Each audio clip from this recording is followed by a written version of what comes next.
Hello everyone, in today's video I'm going to show you how to sign out from your Outlook account.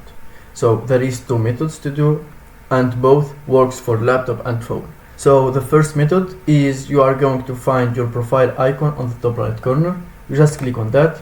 Then here, as you can see, you will find the option to sign out. Now, if you don't have this option, so you are going to type on the gear icon on the top right corner. Then here in the options, you will see the first option, account. You click on that. Then here you should see an option that says your account. And when you scroll down just a little bit, you will find your account. And you will find just next to it a button says manage. You just click on that. Then you scroll down to the bottom of the page and you will see remove account, and when you click on that you just sign out. And of course, next to the option you will find a message said that when you remove this account it doesn't delete it. Thank you for watching. If you found this video helpful, don't forget to subscribe and like the video.